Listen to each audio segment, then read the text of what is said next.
कुर्बानी में वहशी और जंगली जानवर को पेश नहीं किया जा सकता।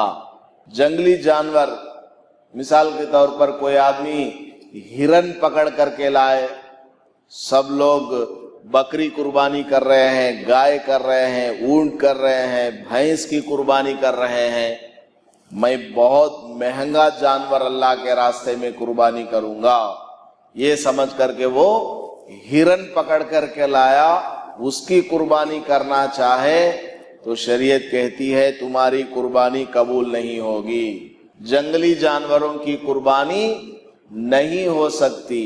उन्हीं जानवरों की कुर्बानी कर सकते हैं जो हमारे दरमियान में रहते हैं। बकरी है, बकरा है और मेंढा है, इसी तरीके से गाय भैंस है, ऊंट ऊंटनी वगैरह, ये सब